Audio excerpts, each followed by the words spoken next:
Welcome, acolytes. I'm Graveseeker, and this is Corpse Bride the Blue Fury from abitfrank. Now, abitfrank is a creator I personally just freaking love. Why do I love her? Because her voice is just soothing, and I actually quite like the spooky, scary things that she talks about all the time. And yeah, her content is just soothing for me. It's if I want to calm down, I look some abitfrank. It's just the freaking standard. And this is actually a fury from her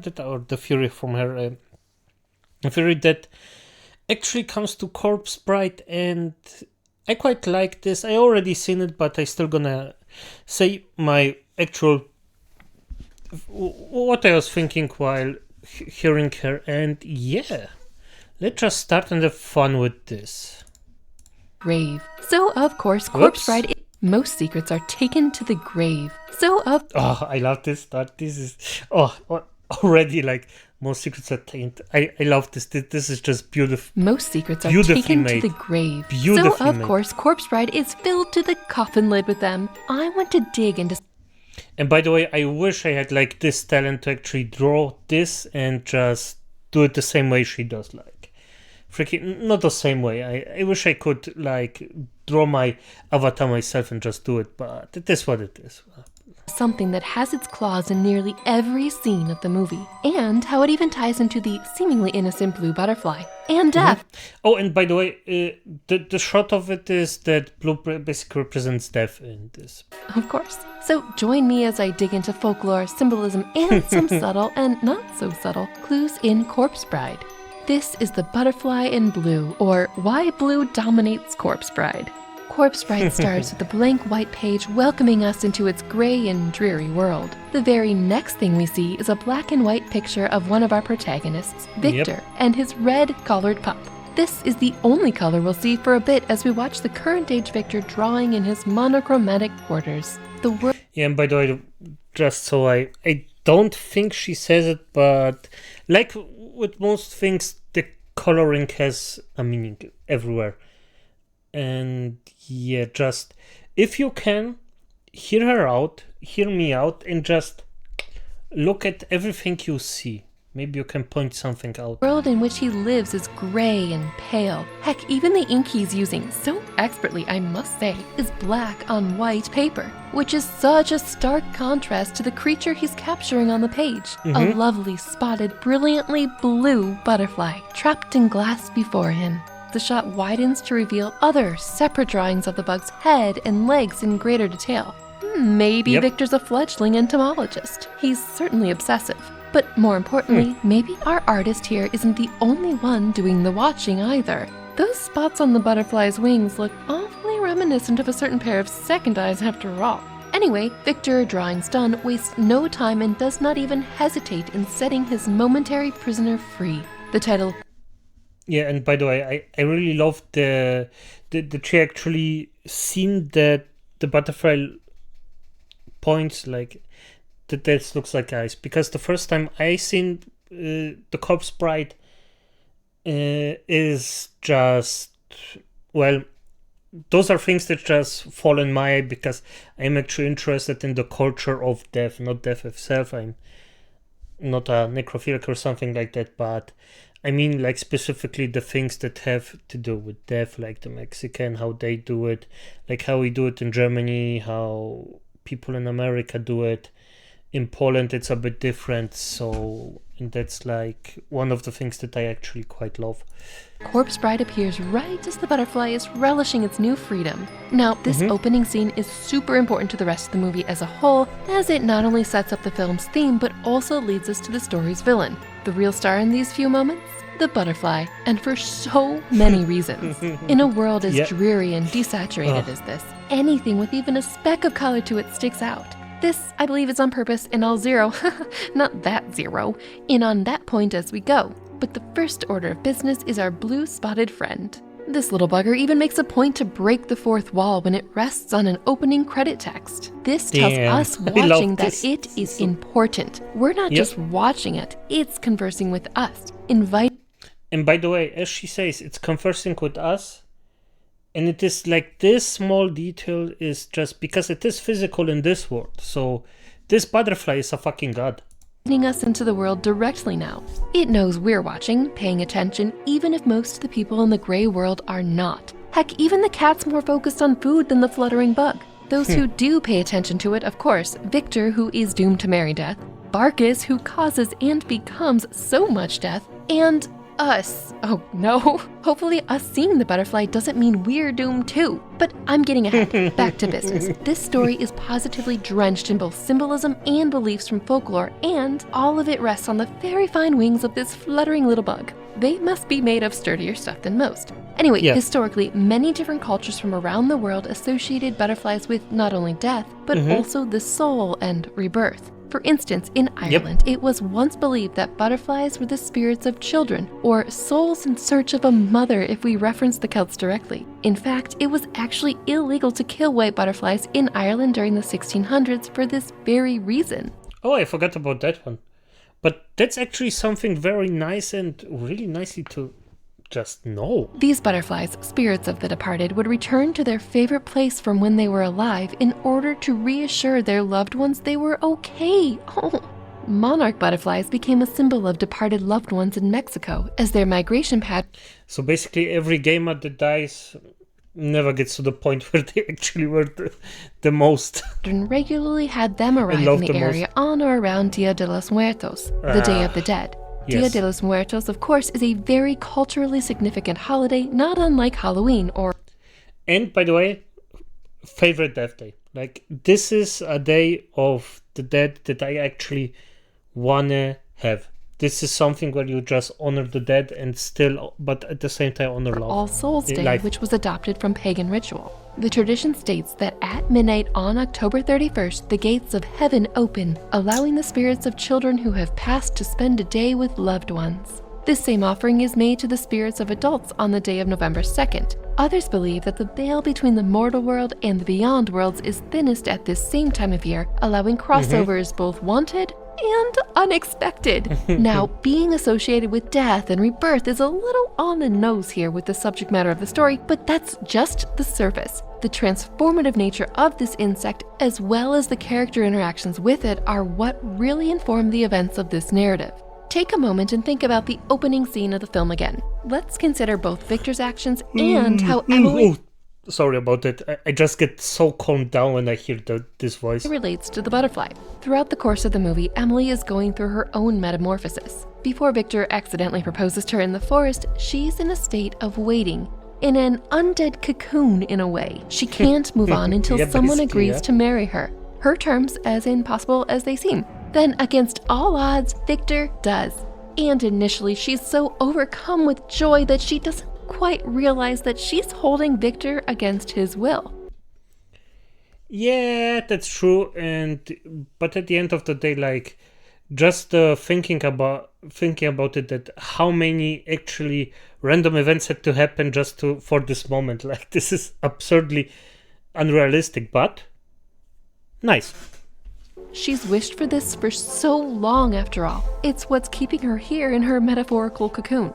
As the story progresses and Victor makes a few escape attempts, Emily eventually comes to terms with their very different states of life, or lack thereof. That she herself is selfish for caging someone that wants to be free, and killing them. Victor's actions in the opening scene foreshadow this in a way. Victor, obsessed with butterflies as he was from the start, only kept it captive for as long as he needed to draw it, to learn from it. Just like Emily holds on to Victor, she harshly learns what she needs to about love, choices, stealing someone else's dream for her own, and revenge, etc.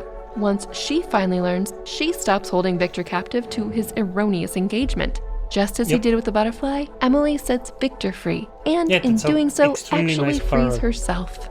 Now, obviously, this scene has a lot more going on in addition to this momentous moment, as it also features the payoff against the villain Lord Barkus, which will quite succinctly bring us back to the earlier mention of color and its importance. Color of any variety is almost entirely absent from Victor's world, the realm of the living, or upstairs as the dead call it. For the most part, it seems that only objects of importance hold any sort of saturated color or brilliance. To be more precise, anything that touches the realm of the dead is vibrant in color. begging for attention. The poison that Barkus unwittingly gulps down in triumph? Deep crimson. The butterfly, a comparatively bright blue.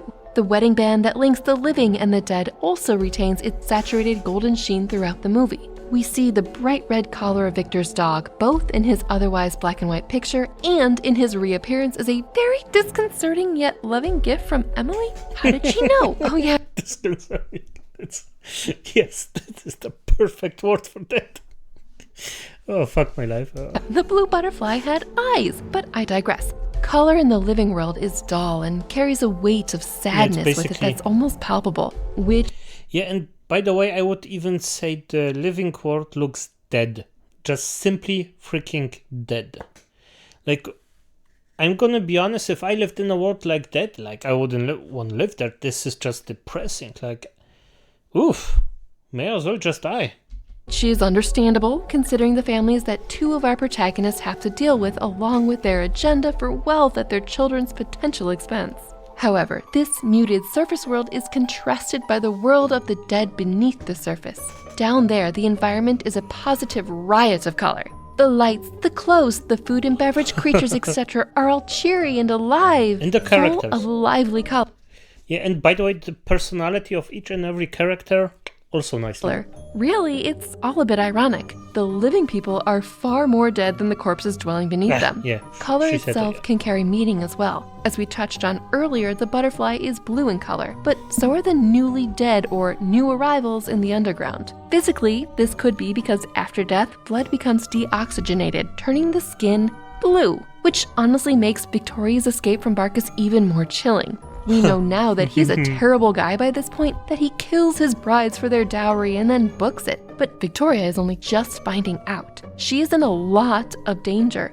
Mortal danger, to be precise. The movie plays into this, lighting her to look like Emily, or any of the dead really. She's completely lit in underworldly blue in the scene after she tells Barkus there is no money. She's actually following a procession of the dead, too. It's a not-so-subtle hint that she's edging closer to her death at the hands of Lord Barkus, whose, side note, blue hair really pops during the marriage ceremony. It fits with his Bluebeardian treatment of his wives. Blue-Hairian? He is intimately linked with death because of how much he's caused. And at the end, of course, after drinking the crimson potion, he turns bright blue because now he's finally dead. Clearly, the color blue is intimately linked with the idea of death in this world. Things like this definitely flesh out the movie and can, if we're paying attention, cue us to this sort of foreshadowing, even from the very start of the movie. Remember how Victor was so obsessed with drawing the blue butterfly in the beginning? Was he perhaps contemplating death this whole time? Not in an oh happy dagger sort of way, but just bored of the boring world and its expectations, wondering if there is something more or what's beyond. It tracks with the deep-brooding aesthetic of his character and perfectly hints at what he goes through with being... See, I even forgot this part, but basically, yeah, this is... the thing is just... competing with death thing, this is something also pretty natural for a human being. Because you just have to, at some point, and normally it's about when you're 20, actually get, well, intimate with the idea and, well...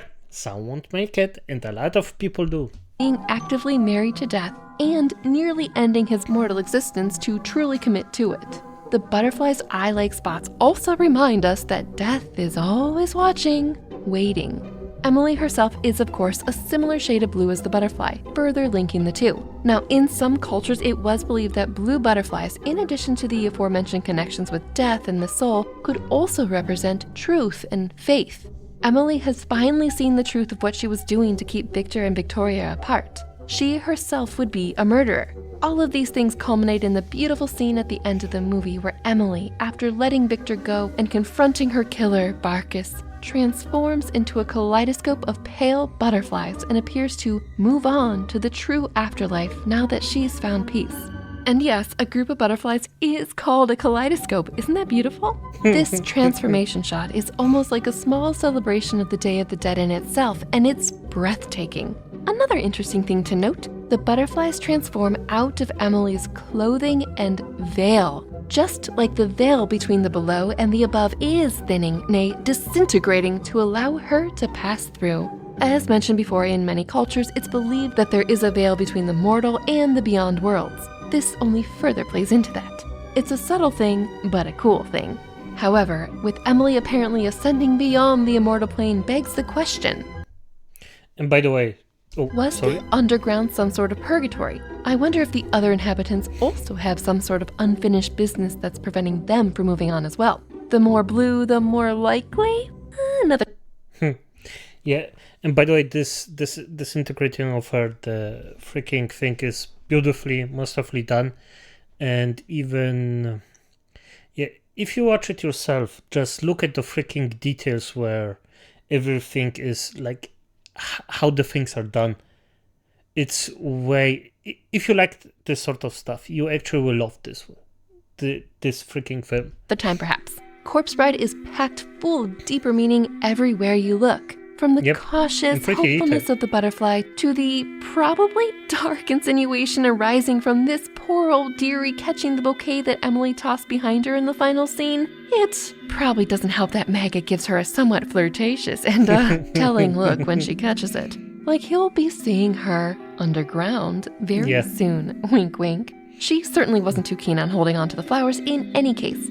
Blue has left a mark in every scene. It's everywhere, just like death is everywhere. Which is no surprise because, hello, this movie is literally called Corpse Bride. I know. Exactly. This is evident from the first scene, again, the butterfly scene, where the gray living are too busy with their death-like lives to notice the vibrance right in front of them. Just a breath, well, lack thereof, away. They have to die to start living. And this is far from the only movie to use blue in this way. Heck, Guillermo del Toro's Pinocchio uses blue to denote... Oh, I seen this Guillermo del Toro's Pinocchio. Such a beautiful fucking film. Like, also watch it.